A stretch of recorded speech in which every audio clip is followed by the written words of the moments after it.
Ya, Kabupaten Madijaya akan negara polisi.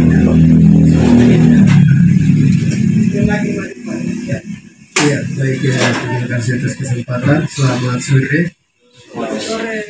Ya, puji Tuhan. Ini saya bangga terutama sekali bisa duduk bersama abang-abang yang hebat yang ada di Papua. Jadi saya bangga dan terima kasih atas kesempatan. Mungkin perkenalkan, nama saya Hermanus Tabuni. Ya, Hermanus Tabuni, dan setelah saya selesai di Uncen, saya mulai ambil komitmen harus ke kampung begitu, melihat pendidikan. Dan itu saya dari Januari itu saya full time ke kampung. Di sana ada sekolah SD dan SMP satu alamat. Saya mengajar di sana, dan hal-hal yang saya lihat di sana itu memang sudah pada gambaran umumnya sudah dijelaskan tadi, mungkin dari Pak Guru, bahkan juga dari kakak tadi sudah disampaikan.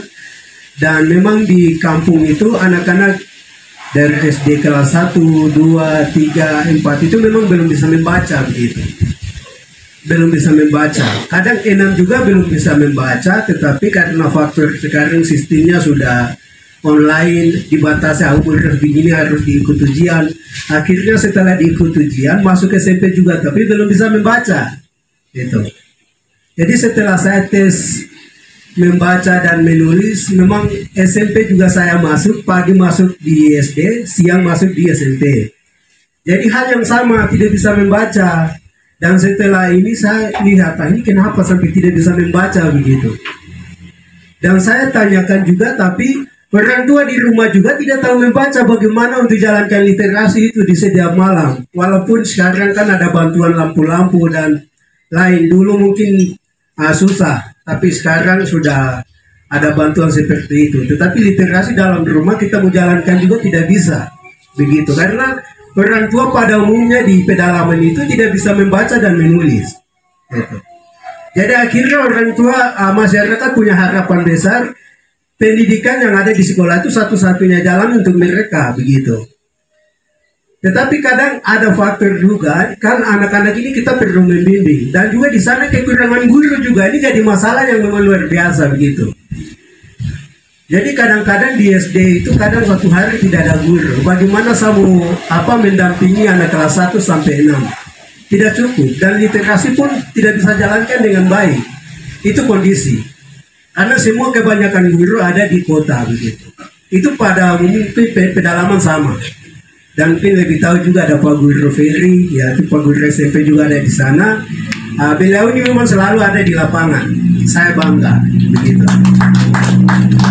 Dan ada guru-guru lain. Kami anak-anak Papua, anak-anak daerah juga, tetapi tidak ada kepedulian begitu. Mungkin di kota ini bisa belajar di mana, mungkin les kita bisa ini, tapi kalau di kampung itu susah. Jadi kurangnya literasi, karena kebanyakan anak-anak datang dari kampung ke kota, penyesuaian juga lama begitu. Jadi di sana faktor kekurangan guru, faktornya orang tua di kampung dalam keluarga itu belum bisa membaca dan menulis, akhirnya anak juga sama begitu.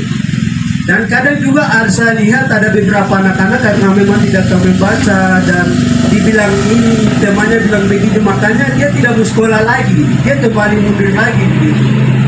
Dan itu banyak perempuan, ada beberapa perempuan tidak bisa membaca, akhirnya dia terpaksa kawin karena malu begitu. Aduh, saya tidak tahu membaca, bagaimana. Setiap kali ke sekolah hanya dia tulis, tapi dia tunduk-tunduk begitu.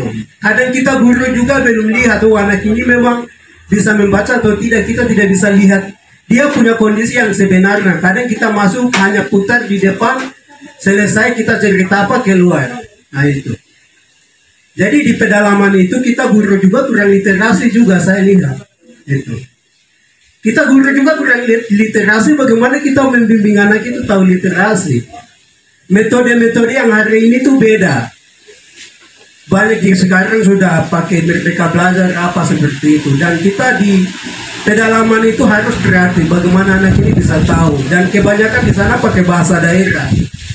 Gitu. Jadi mau baca Kadang ada yang tahu membaca tapi tidak bisa memahami itu apa, arti apa, hanya makan atau apa begitu, tapi kadang itu apa begitu. Jadi memang di daerah pedalaman, saya lihat di sekolah yang saya mengajar di sini memang sangat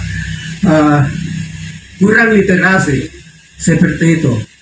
Dan ini dengan itu saya mulai ambil tindakan bagaimana saya bikin satu apa namanya rumah baca, dan saya ada buka di 3 tempat, dan sebentar itu saya lagi donasi buku seperti itu, dan untuk jalankan di 3 tempat itu. Dan saya punya harapan juga setuju dengan tadi Bapak sampaikan, bagaimana di kampung itu setiap gereja, setiap kampung itu harus ada rumah baca. Dan itu juga saya minta ke mungkin teman-teman atau abang-abang di OKP, kita dorong sama-sama. Di daerah-daerah pedalaman itu kita harus menyediakan buku. Macam SMP itu buku bimbingan guru juga tidak ada. Pada bulan Februari saya pernah turun ke sini, saya beli buku. Setelah tanya kepala sekolah ada buku-buku ke aduh itu gedung mega di kantor tapi tidak ada buku. Jadi setiap anak datang ini mau lihat lapangan, mau lihat gedung itu, atau dia dapat apa begitu. Ini yang jadi masalah kan di daerah pedalaman ini sangat rumit. Itu. Dan juga untuk mengatasi hal-hal ini hanya 1-2 orang memang tidak bisa. Kalau dengan kondisi semua guru ada di kota, ini agak susah.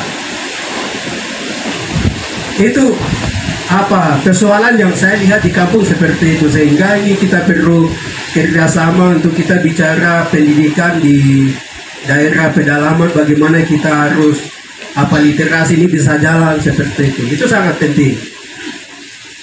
Mungkin itu saja yang saya lihat, dan hal-hal lain mungkin ini nanti saya akan sampaikan lagi sebentar. Terima kasih, waktu kembalikan ke terima kasih Pak Manus. Saya agak sedikit terharu dengar cerita Manus ya. Ada seorang perempuan yang tidak bisa baca.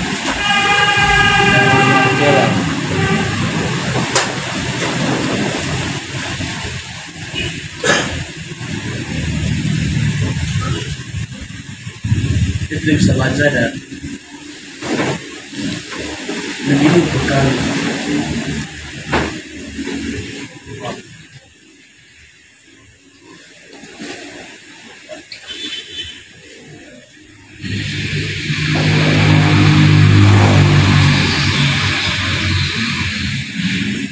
Teman-teman, ini situasi yang ya kita anggap biasa tapi terjadi. Ya saya tidak tahu ini seperti apa, tapi ini kita punya PR sama-sama dan kita akan diskusikan sama-sama.